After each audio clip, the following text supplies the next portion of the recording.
Okay, guys, so the last of the bunch. I just realized that this entire time I probably looked naked. I promise I'm wearing clothes. There's this thing called summer, and it makes you wear like crop tops and stuff because it's hot as hell outside and like misty and stuff, and you know, it's like a sauna. And also it's just skin because I like showing skin. So yeah.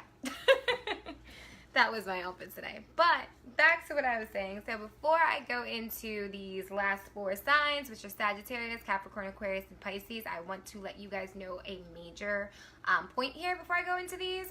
And what it is that you want to make sure that this goes along with your birth chart. So you might be a Scorpio rising. However, in that process, you might, let's say, instead of having one placement somewhere, Scorpio rising usually has Taurus in their 7th house, but it might be in their 8th house. It depends on like where exactly the chart sits. All right, so it's really important. I'm going to give you guys an example. I did it in the other videos. So look at this. You know, if this is the moon, so this is a different situation. This is not a personal birth chart, so they don't have the 12 houses that are separating us. But understand, let's say that Aries starts here, right? So you have Aries in the 1st house, yes. But if you have your if you have your ascendant starting down here, now you have Taurus in the 1st house, and then you'll also have like Gemini in the 2nd, and so forth, which is a little bit off. So my advice to you is to find out where exactly the moon sits, right? So this is the moon in this particular chart. You want to count not the triangles, all right? Because you'll have triangles like this going like that in a personal birth chart. But for this, you want to go and find where these little lines are and start where Aquarius is. It looks like a wave. And you want to count 4 degrees over, right? Because that's where the moon is sitting. It's at 4 degrees and 45 minutes of Aquarius. All right, so it's really, really, really important to do that. And that'll tell you exactly what house it is affecting. And then what you could do is come back on here and say, even though, you know, Libra ascendants had it in the 5th house, what happens is, like, let's say it's in the 6th house, you can go ahead and find it in the 6th house and say, okay, I'm actually in the 6th house, let me listen for 6th house. So before I start, I got one person, my grandmother just passed, and I'm a Sagittarius. What's my reading? Well, first and foremost, I'm very sorry to hear that, and my condolences to you for that. I'm not sure if that necessarily applies to you, but let's go ahead and look at what that can signify, and maybe that might. Now, you do say you're a Sagittarius, but you need to find out what your rising sign is, okay? If you're a Sagittarius sun sign, this is not going to apply to you. You have to find your rising sign, and you can get your rising sign by going to astro.cafeastrology.com. Okay, so you want to fill out all that information. It's not a lot. It just asks you your birthday, your birth time, and your birth location, and it'll tell you what your rising sign is. You will have a chart that says sun, moon, and then across from the sun it says ASC, and that's your ascendant. Okay, that's exactly what these videos are for. It's for your rising sign. All right, so you want to find that out.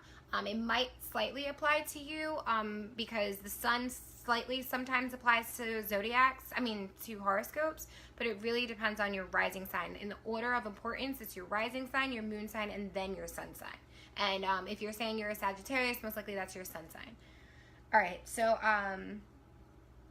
for Sagittarius rising signs, this affects the 3rd house. So 3rd house is all about hobbies.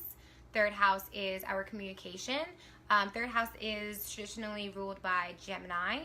So what that is quick communication. It's fast communication. It is going from A to B, okay?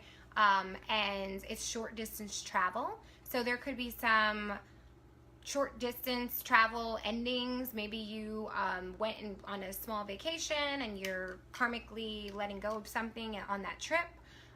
It could be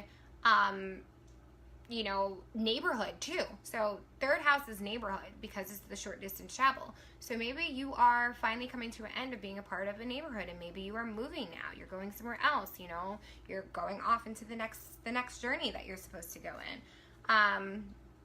So that's another thing that could be a part of it. Let's see. 3rd house is, like I said, hobbies. So these are the things that you're doing that you enjoy to do. So maybe there's a karmic ending in something that has to do with your hobbies that you're enjoying. Maybe, let's say, like, you are into cars and that's your hobby, and that's been your hobby for since you can remember, but there's some kind of karmic ending. Maybe a car breaks down that you've been working on for so long and you got to let it go, or whatever the case may be. It could be something like that.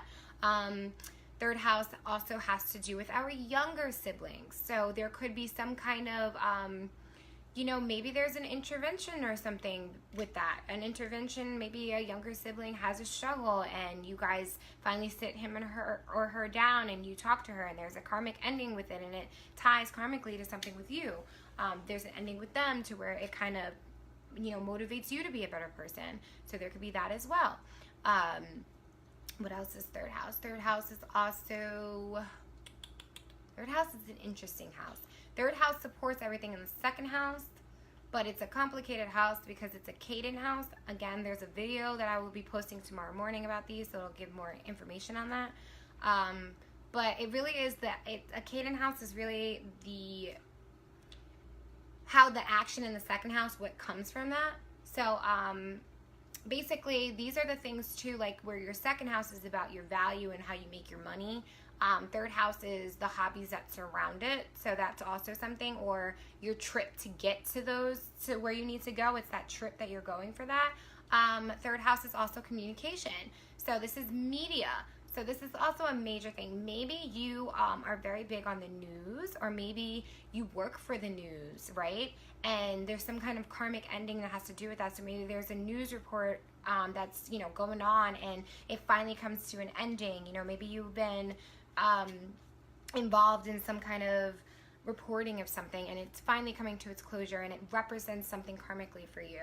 Also, for those that have, let's say, like Venus in the third house, but let's say they have Venus in the third house and it's also Aquarius, and the fourth degree is right next to Venus, right? Maybe like anybody that has Venus in the third house are usually people that work with their hands. They do things artistically. They might be like painters. They could be DJs. They could be, you know, they can also be vocalists in a way because, you know, that's also a major thing too, because that's Venus in the third house. You know, it's communication through art.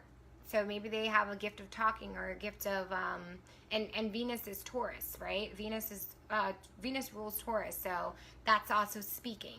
So maybe Venus in the third house, they communicate through singing or through talking. So this could also have to do with that. Let's say if you had the Venus in the third house, you know, it depends on the planet. If you have Jupiter in the third house, that depends on, you know, maybe teaching or communicating. There's some endings with there. So if you have any planets that are natal in your birth chart and they come into this house and, or they're already in this house in your screenshot of your birth chart, and then now like the moon is sitting there, that can affect that too. So that's another example with that. Third house is also, trying to think of other things that third house is. Third house typically stands for communication. Oh, so let's talk about this too. If you're someone that necessarily is not the greatest with communication, this could be a karmic ending for that. Maybe you start speaking up now. Maybe, you know, especially with the way that, and I explained this in the video that talked specifically about the aspects of the eclipse.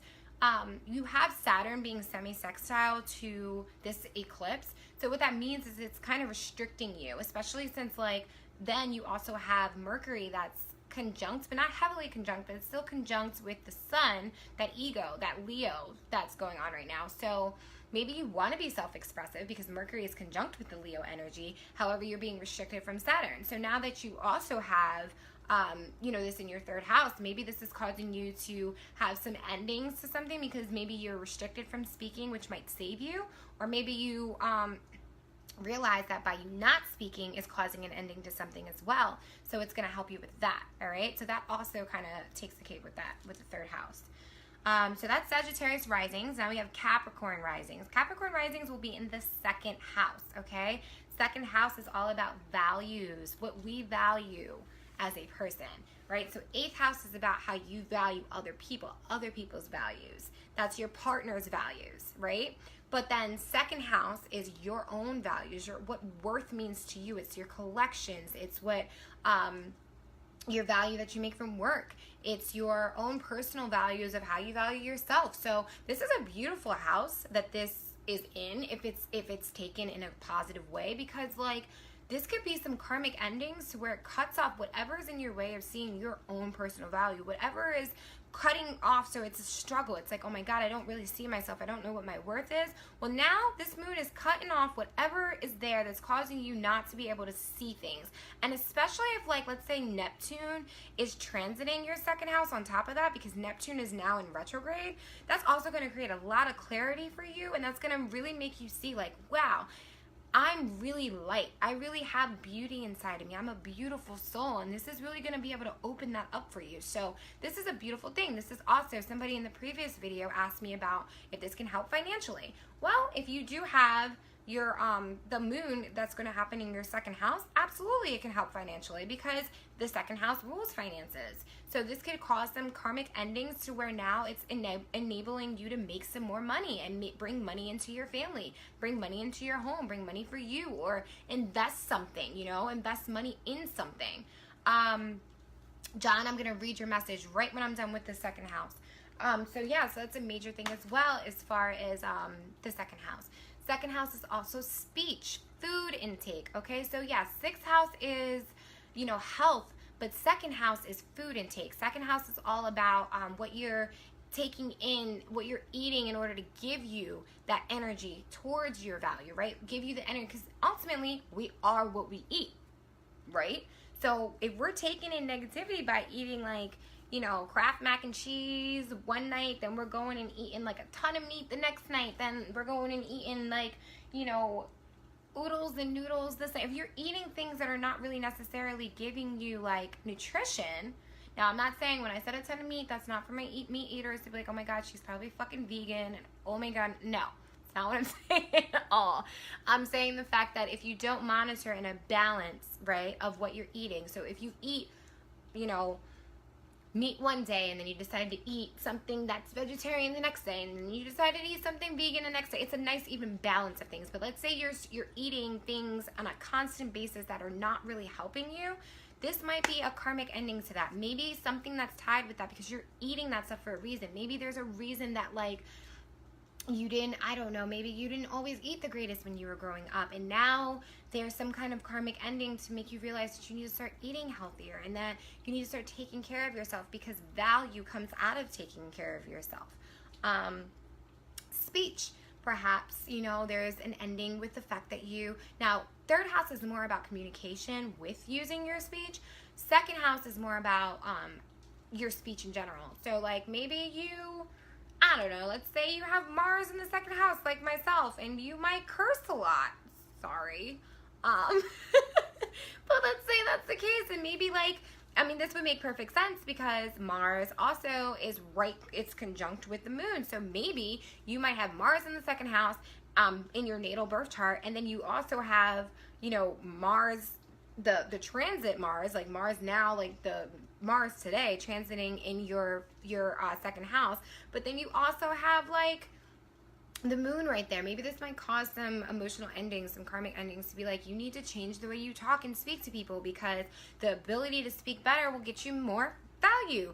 The ability to realize how you're speaking, maybe your voice. This could be singing. Maybe you are having a karmic ending in something that has to do with singing or speaking.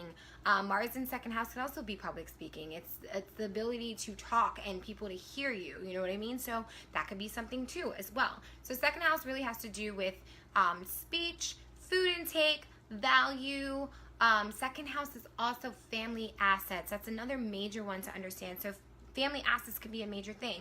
Again, I just answered the question again for that guy that asked me in the last video, you know, could this change things financially? Absolutely. If you have the full moon eclipse in the second house, this might cause some karmic endings for you to bring some more money with your family. You know what I mean? Bring some more money into your home for your family. Maybe this is a karmic ending so that way your family business can rise.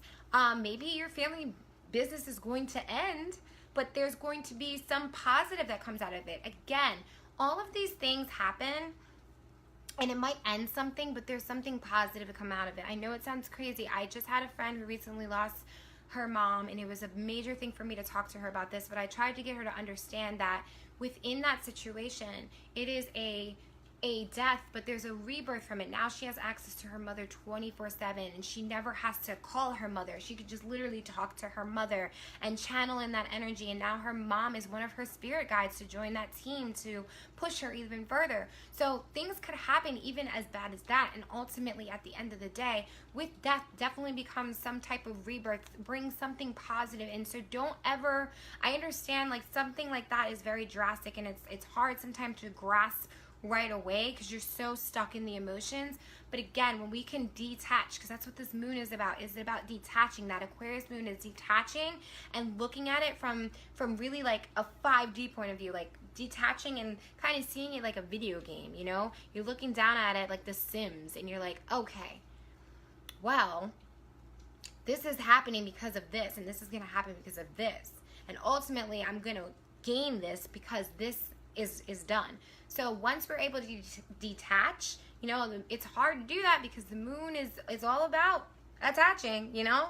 That Cancer energy, if anybody's a Cancer, you know there's an energy of dependency that's there. You really depend on people. You love them, and you're like, I wanna take care of something, because ultimately when it comes time for that person to take care of me, I expect them to do that for me too. And Cancers are not big on just doing it for that reason, but like Cancers, there's a dependency. There's and you know, when you go far out, Cancers can be somewhat clingy in some factors, and that's okay if that works for them, you know, if that works for their family, and that's perfectly fine because Cancers are awesome and they take care of the home better than half of us. So from that would definitely say, you know, it's that same energy. We cling on to our emotions, you know what I mean? We cling on to the emotions, and we're like, all right, I have to now detach. And that's a struggle. That could be a struggle, but we have to, because ultimately if you can look at something from the outside and look in, it really will help you see around you and be like, okay, now that I'm seeing it in this way, now that I'm up here looking down, I can really see that, you know what? This may not happen right now, but because Aquarius is so futuristic. Aquarius have ideas from the future. It's ridiculous. And they're like, I can see what's going to happen.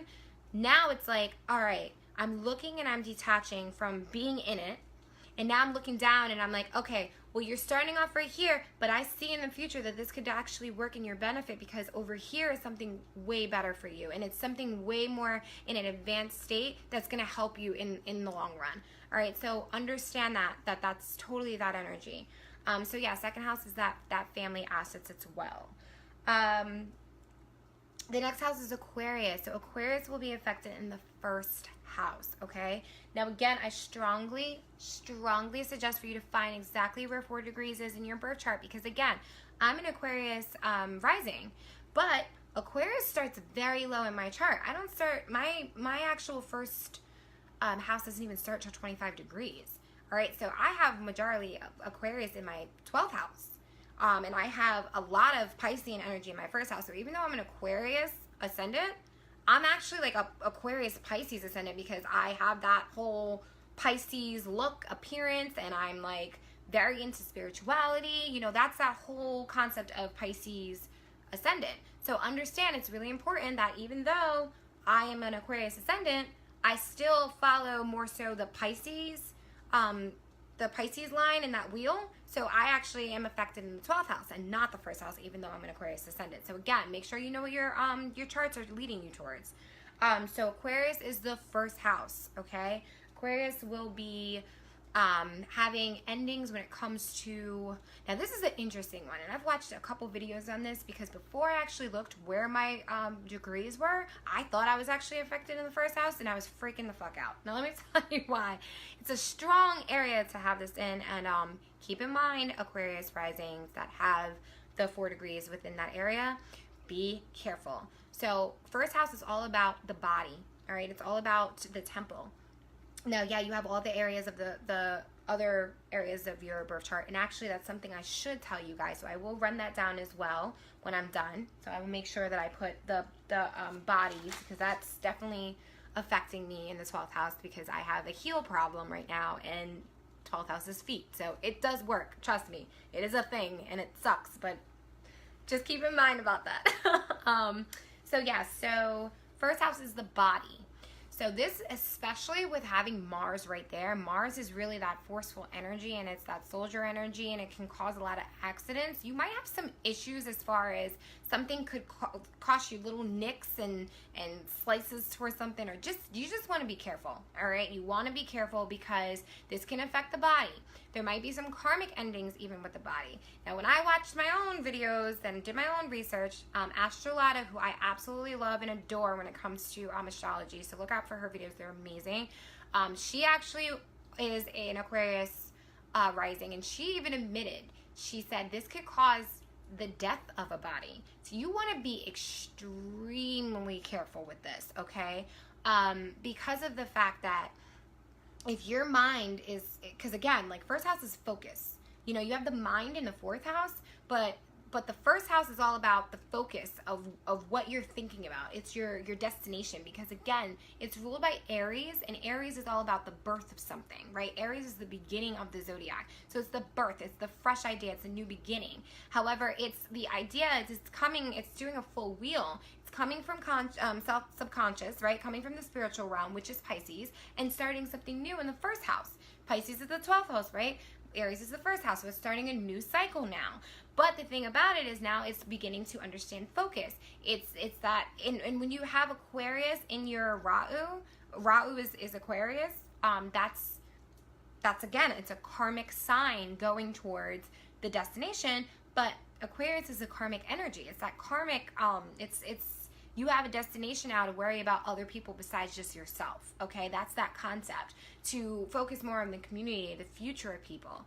And with that being said, if you have Mars also in that house, and now it's controlling your body, there might be some stress to the body because of that. So you have to be very, very, very careful during this time period in the next, even I would say the next 6 months, because you could have something occur with your body. You could, God forbid, get into a car accident, or you could, you know, hurt something body-wise, or you can have some issue within your body. It could be anything.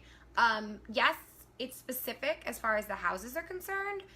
So, you know, where the 12th house is the feet and third house is the hands, it's different. However, understand that the body itself, the temple, this could be the aura, you know what I mean? So this is totally could be the aura. Maybe there's some karmic endings that changes your aura or makes you even understand your aura a little bit more. This with your focus is very important as well. So what do you focus on? What is your intent when you wake up in the morning? What are the things that are the first thing that comes to mind? What comes to mind when you think of self? There might be some areas of endings within this whole concept because it's the first house. First house is, again, new beginnings. So in order for there to be a new beginning, there's going to be a very major ending. So it already hosts that theme. So maybe your new beginning is like, the ending is going to happen, and whereas for some people it's going to drag out a little bit more before you specifically, your new beginning might be that ending. Maybe it's the ending towards something and it's just snap, your new beginning is right there. Okay, first house is also, I said, it's self. It's how you view yourself. It's your appearance. So there could be some kind of ending as far as your appearance. Maybe you I don't know, you could have dressed in a lot of black and now you want to start wearing some color, or maybe you change your haircut. It could be you cutting your hair. It could be you getting plastic surgery. It could be any of those things along the lines as far as appearance is concerned. But there's an ending to something, and ultimately what it's going to do is create a new beginning for that, or it'll create a new beginning when you look at where Leo is on August 11th, which is the partial solar eclipse. You look at where that's going to be at, and that brings light of a new beginning for that, you know? So perfect example again, if I were to have my have the moon in my first house, right? Where mine is actually my 12th, but if I were to have it in my first house, and then I also will be having the partial solar eclipse that's going to be happening on August 11th in Leo, that's actually my 7th house. So it's part of that could be, let's say, like, if that was my situation, maybe I cut my hair and it made someone notice me and it brought a new love into my life. Or maybe I cut my hair and it caused me to get fired from my job, right? Because, I mean, when I worked at Parks Casino, you couldn't change your hair without asking. But maybe I cut my hair, and now it ended my job at wherever I was working, that's promotional modeling, and now it opened a new business opportunity where I now have a new partner, you know what I mean? And that's 7th house. So there's so many reasons of why and so many combinations of what this can be, but 1st house typically means like the appearance, how it's also, it sets your entire life, right? Set your whole life path. So that's also some endings with that too. Like maybe now it's like, all right, well, I had this destination and this focus on doing this, but maybe this is a reset to my whole being, you know, because again, it's the new beginning. So maybe you're starting a new cycle completely over. So that's 1st house. Now, the last and final house is the 12th house, and it is for Pisces. Now, it's funny because Pisces is naturally in the 12th house. And even though I am an Aquarius ascendant, even though I'm an Aquarius rising, I really follow the Pisces rising more so, and I really heavily match to the T, like in between like a Aquarius and a Pisces rising. It's like ridiculous. It's crazy. And I'm seeing 11:11. My clock is fast, so this is really awesome that it says 11:11. So super exciting. But anyway, yeah. So that being said, now this is what I'm going through. So if you have a Pisces rising, you're lucky because now I'm gonna go a little bit in depth with this. This is a hard place to be. And I'm going to share a little bit about like what I'm going through so you guys can understand this. This is a really, really, really hard place to be right now. Reason being is because I'm exhausted all the time. This taps into your subconscious. This taps into, like, it's already a thing that we're going into, like, you know, like our subconscious as it is to like come to peace with something. But like, holy moly, when I tell you, like, I've had such a rough year as far as understanding value due to a situation that happened to me. And I said that I was going to come out with a video with that. I already recorded it. It's just like, literally, it is taking me so much time to edit these videos that I've already pre-recorded because I'm exhausted. I had to literally go to a cafe with a friend today just to like not be in my bed. I live in a studio, and like even though I have a couch in my studio and I have places that I can like sit, and I've always been into like the bathroom in any house. I love being in the bathroom for some reason. And even though I can go and like just sit in the bathroom or like whatever, I just navigate towards my bed. I just want to be on my bed. I want to lay out, and before you know it, I'm like falling asleep. And I did my own research on this, and it's really helped me because it's made me realize that what it's doing is making me want to sleep because I have to tap into my dreams. It wants us to go into our subconscious if you have this moon in the 12th house. It wants you to be aware of what's going on around you, but then you also have to take into context what's going on in your dreams because ultimately your dreams are going to be giving you a lot of information about what you're dealing with in the world. And the crazy part about it is like I'm already like, you know, I do fucking tarot cards, you know what I mean? Like, I do tarot cards, I read birth charts, like, you know, my family is like, I'm within the 5 generations of the female lineage of Native Americans. Like, I'm feeling it. Like, I feel the feels. Like, I'm connecting on a regular basis. But, like, geez Louise, I can't even explain to you how insane my dreams have been recently. Just to share this with you guys, I looked out the window the other day and I said, this is awesome that I'm able to have all this information about astrology, that I want to do holistic healing. I mean, if I even showed you my bookshelf, just the array of just stretching everywhere from the Bhagavad Gita to spirituality and spiritual astrology. Then I've got, you know, secrets, what else do I have on there? I have chakra information. I'm looking at it as I talk. Dream yoga. I have numerology books, the African holistic health books, everything. Oh, thank you, Danielle. I saw you've been watching the whole time. I love you. You're awesome. Yeah, and like I've been having all of this going on, all these thoughts, and like I'm just like, well, what am I supposed to do with all this information? What am I exactly supposed to do with all of this? Because, like, ultimately, I want to be a holistic healer. Like, my birth chart tells me that I'm supposed to be doing this. But, like, where am I supposed to go with this? I kid you not. I had a dream the other night. The dream, I woke up, I wrote down my dream, and the words that came to mind was it was crazy. I've never heard of this before. Harwood clocking hours. That's what came to mind. Okay? Woke up, writing the dream out, and I wrote that out. And I'm like, okay, I'm not going to be crazy right now. I'm going to Google this and see what this is about. So I Googled clocking hours, and clocking hours apparently is the time that you clock into a study, right? So it's like you're in school. Now the funny thing is, when I was dreaming, I felt like I was at school. And I always preach to everyone that I feel like life is a school. But in my dreams specifically lately, it's always been like I'm at school of some sort. I'm at like a college, or like I'm in the process of studying something. So clocking hours, when you Google it, it actually is the first thing that comes up, and it says it's pretty much your hours towards, like, if you have any credits towards something, or like, let's say you're going to school for like cosmetology, it's your hours towards completing it, because you have to have like 1,200 hours or 1,400 hours or whatever hours that are required by your state. But that's basically what clocking hours are. It is the amount of time that you put towards a study. So then I looked up Harwood. I kid you not, I didn't even have to like actually go and look for anything. It was the first thing that came up. It was called Harwood Studies. I went and I clicked on it. Now keep in mind, when I looked outside in the window that earlier that day before I went to bed and I dreamt this dream, I said to myself, what am I going to do with all this? Where am I supposed to go with this? What's the next step in all of this, right? And I thought to myself, damn, I should have went to medical school, because at least I could have took whatever licensing from that, and I could have like totally opened up my own holistic practice, okay? That was a thought. And then I was like, yeah, I could have done that, or I could have worked in a hospital, but I was like, I don't know if I would want to work in a hospital, because I don't want to stay inside somewhere like all day. So that was another thing. Then I was like, and then I would miss the psychology and things.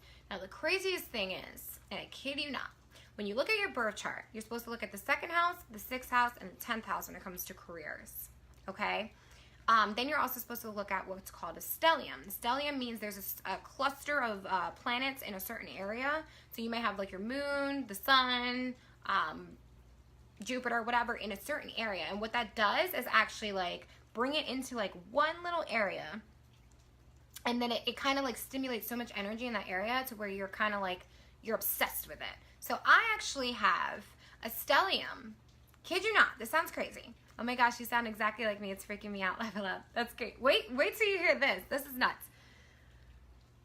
I kid you not, I have a stellium in the 8th house of occult sciences, right? Occult psychology, secrets, all that kind of stuff. Listen, let me tell you, I have an array of secrets in just being held inside of me. I'm like I conjure them from people, and like psychology is like my jam. Like I'm very good at it. I love psychology. I want to stick with it. And then occult sciences. So I'm into astrology, and then I have books on Wicca, and I have books on paganism, and I have books on numerology and all the occult sciences, right? So it makes me obsessed with it, right? Because it's so much energy. I have 4 different bodies in there. I have my moon. I have, what else do I have in there? Moon, Mercury, my Lilith, which is my dark moon, and I also have, what else? My Venus, all right? So I have like a cluster of that.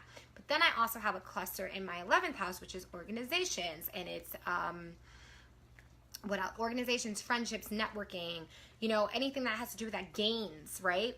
Dreams, hopes, wishes, that's all in the 11th house. And I have my Saturn there, I have Uranus there, and I have Neptune there, all in that area of house. I kid you not. I looked up Harwood. Looked up Harwood. And there is a study called the Harwood Studies, and it's a factory.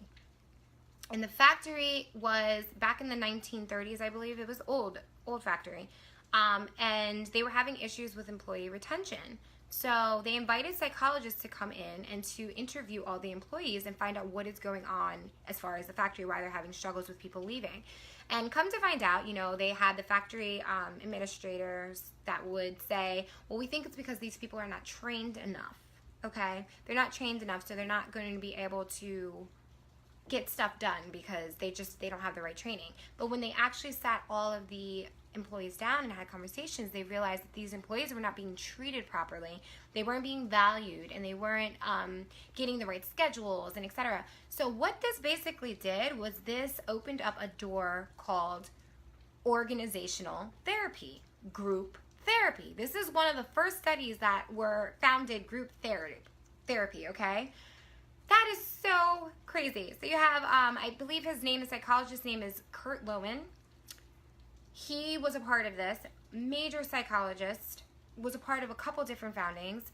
So I'm in my head, I'm just like, oh my goodness. Organizational psychology, organizational therapy. My stelliums are in 11th house of organization, and they're in the 8th house of psychology. How the fuck did that happen? How did I see this in a dream? I've never even heard of hardwood before. I have no idea what this is. That's how freaky this 12th house energy is of being in this moon. You start connecting with like source on a whole different other level. It's giving you ideas of dreams, and like Neptune also being like retrograde is pulling back that curtain, pulling back that curtain to unlock things and create clarity in ways that we've honestly had illusion. Now it's crazy because 12th house is all about the illusion, because 12th house is ruled and governed by Neptune. So like, that's crazy to me that I'm like, oh my God, I have so much clarity with my dreams right now. It's freaking me out. Yes, exactly, Danielle. What are the chances? It was insane. I was just like, this is crazy. And now, like, I've had other things too, other confirmation as well. I thought somebody in my life was holding secrets. I have a dream about them, and they have a door. And if you open the door, then there's another door that's behind all this stuff. And I'm like, they do have secrets. I knew that they had secrets. And this is a reoccurring dream that I've had since I was younger. You know, this is somebody in my immediate family. So I'm like, oh my God, they do have secrets. I'm not crazy. And I tell my friend's like, well, that's your confirmation. I was just talking about that to her the other day. So yes, I know some people could probably say, well, your dreams talk about what happens in your life. Well, duh, that's pretty much what's happening. It's confirmation. And ultimately with this 12th house energy, what this is going to do for a Pisces ascendant or someone that has this in the 12th house is it's going to cause some very karmic like breaking into the other realms. You are going to see some crazy shit. Like, it literally, when I did the research on this, it warned me that I might see ghosts, I might connect with energies. I kid you not, the other day I was washing my hair and I felt this cold energy come behind me very quickly. And I've always, since I was younger, I've always felt energies around me. But I've talked to them and said, you know, I'm a little scared of you. Let them know, and that's totally normal. And I said, when I'm ready for you, I will ask. But like, this energy was like, oh no.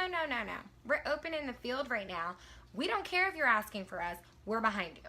And I was just like, wow, this is really happening. So, I mean, on top of it, this has been going on. Like, they say that the energy could stretch out anywhere between 6 months after the eclipse to about 3 mostly, but even 6 months before. I would definitely say about 3. I don't know if it would stretch out 6 months before.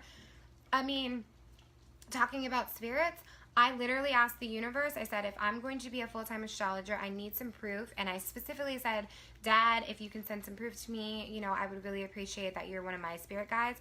I kid you not. I got a message from my godmother. That day, she said she had mail for me, and then she sent it to me. I was just about to go to a job interview, and something told me to open up the mail before I went to the job interview.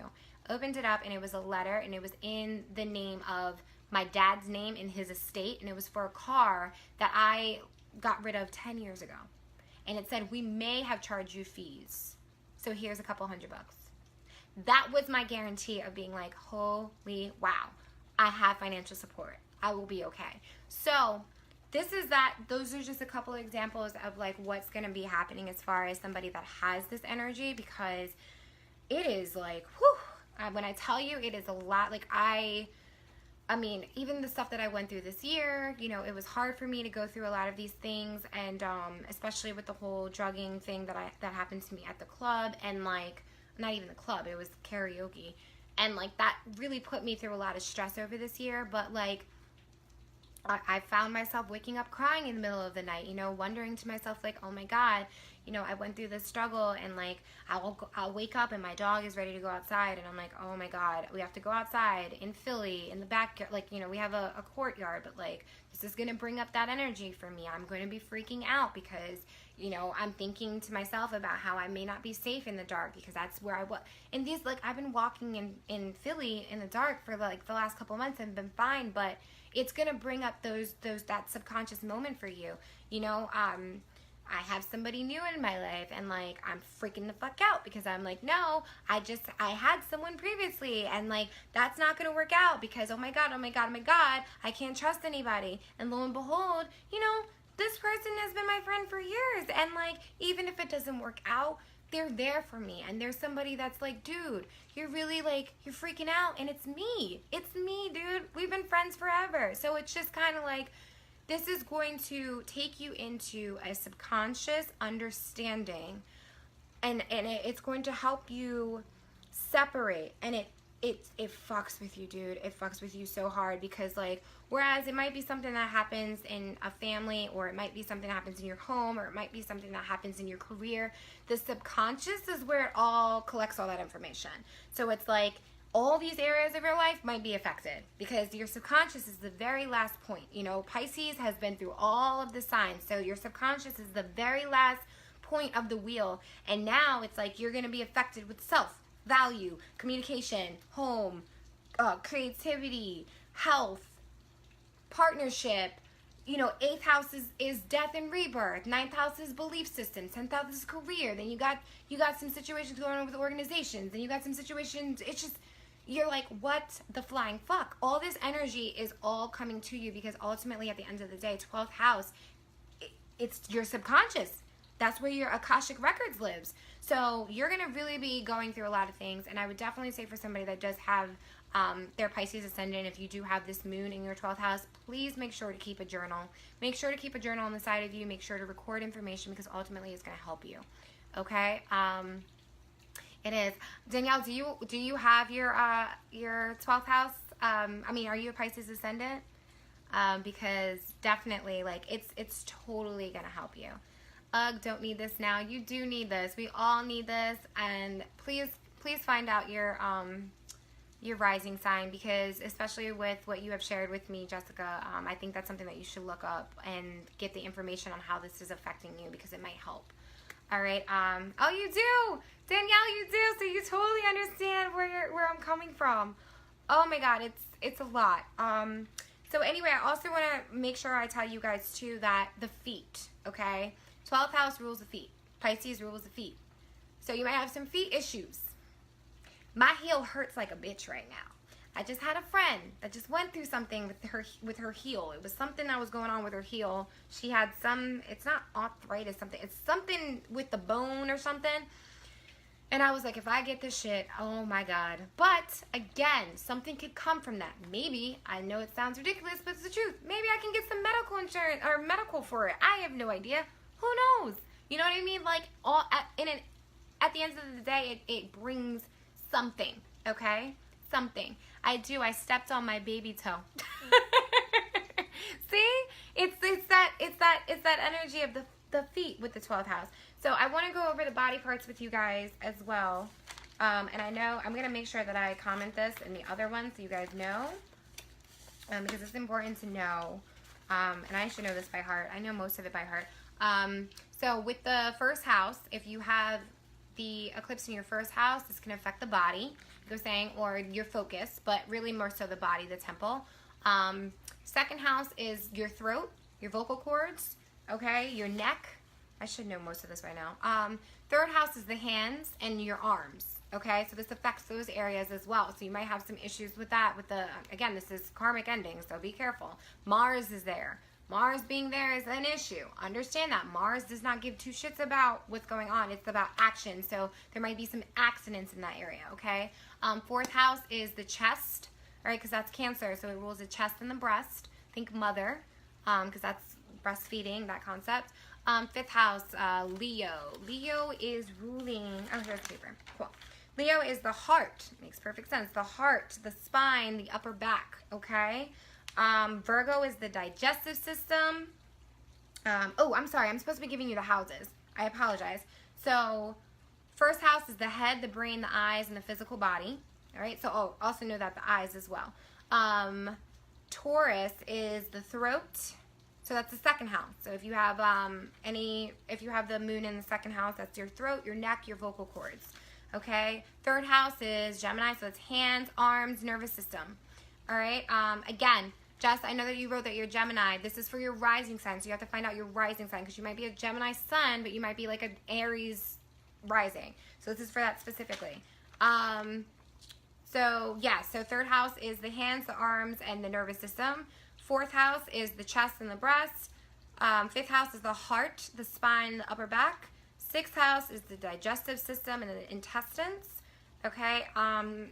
Seventh house is the kidneys, the skin itself, the actual skin, lower back and the butt. Scorpio is the reproductive system and sexual organs. Again, be careful with that because I believe, where's Scorpio going to be at? I just wrote that down. Scorpio is in the fourth house. However, with Ketu, right? Ketu is past lives. That's what the eclipse is going to be with. That's still that 8th house energy. So be careful because something can happen with some sexual organs. So you want to be careful with that. Anybody that's, you know, Scorpio or Scorpio rising, that's a thing too. Sagittarius, which is the 9th house. So if you have the full moon in the 9th house, your hips, your thighs, your liver could be affected. 10th house is your joints and skeletal system. And the 11th house is the legs, the ankles, and the circulatory system. And 12th house is feet and lymphatic system, okay? So keep in mind that if you have, you know, any areas of the birth chart that are being affected by that with the houses, it is very, very, very, very, very, very important to keep that in mind. So thank you guys so much for, like, riding with me today. That was a lot of information. Total eclipse, total lunar eclipse. It's gonna be major, and you know, keep in mind, and I should probably, you know, tell everybody this. So I'll probably make another video that will say this, but I just want to also add this in here as well. So with the United States, with its birth chart, because yes, every place that there's an origin or a person can have a birth chart. So apparently, we have Pluto conjunct in this. So where the moon is, forgot what house it's in, but Pluto is conjunct. So what could happen is it could cause a very fast, quick situation that could cause an ending to something that is the beginning of something. With all this shit going on in the country, it is very important for you to be aware of your surroundings because there is a lot of anger going on, especially with Mars being in retrograde right now and being so close to our planet. There's so much impulse and, like, you know, I mean, even look at what just happened to this poor girl, Nia Wilson. You know, she walks out of a train and gets her throat sliced. It's ridiculous. Like, you got to be very, very, very, very, very careful of what's going on because when it comes to even, like, the way that the United States is right now and with having that natal Pluto that's there, this is major. You know, there could be something major that happens with some kind of ending with our country, whether that be within governmental, that could be something, hopefully it's not a terrorist attack or anything like that, but it could be something that could cause some kind of issue. So please, please, please, please say your prayers. Be careful out there. This world is fucking crazy. Like, I can't even stress that enough. And just be, like, mindful. Please be mindful. I know it's really hard to say that with all this going on as far as, like, all these retrogrades and stuff, but, like, be as mindful as you can because ultimately what these retrogrades want you to do is to be more mindful by paying attention. You know, Mercury going in retrograde is all right, yeah, my lower area right now are just, like, it's a mess right now. Like, I can't think about anything. What the hell is going on? However, it's going to make you look at things harder. It's going to make you look at contracts harder. It's going to make you connect or think about your communication. Like, yeah, you have Mars that's right there that's causing that issue. It's making you want to be impulsive. But then, like, you also have Mercury that's reminding you, as long as you know, you're like, all right, let me be careful of how I say this.